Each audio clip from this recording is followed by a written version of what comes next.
દિલ્હીમાં આજે કોંગ્રેસની સીઈસીની બેઠક મળશે। અલગ અલગ રાજ્યોના ઉમેદવારો પર મહોર લાગશે।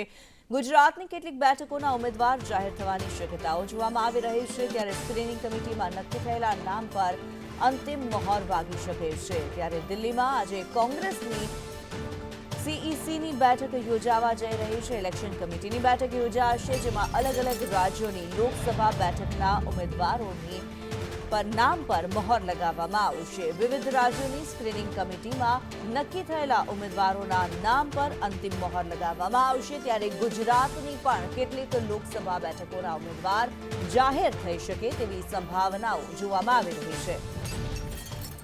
પ્રતિક જાદવ અમારી સાથે લાઈવ જોડાયેલા છે। પ્રતિક, આપની પાસેથી જાણવા માંગીશું, કોંગ્રેસની સીઈસીની બેઠક મળવા જઈ રહી છે અને સંભાવનાઓ જોવામાં આવી રહી છે કે ગુજરાતના પણ કેટલાક ઉમેદવારોના નામ જાહેર થઈ શકે છે। શું માહિતી છે આને લઈને?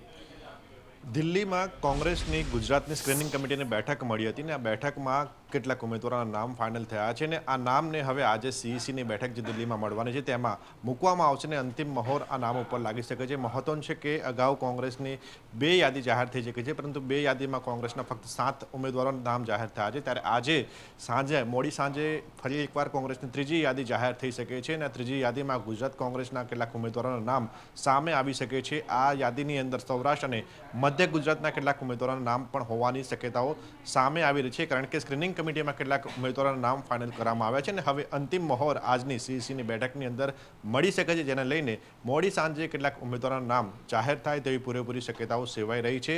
મહત્વનું છે કે અગાઉ કોંગ્રેસના હાઈકમાન્ડ દ્વારા સિનિયર નેતાઓ તેમજ પૂર્વ ધારાસભ્ય અને પૂર્વ સાંસદોને ચૂંટણી લડવા માટેના નિવેદન આપવામાં આવ્યા હતા, ત્યારે આ જે યાદી જાહેર થશે તેની અંદર પણ કેટલાક સિનિયર નેતાઓના નામ હોય તેવું પૂરેપૂરું સામે આવી રહ્યું છે। જી, ધન્યવાદ પ્રતિક આ માહિતી માટે।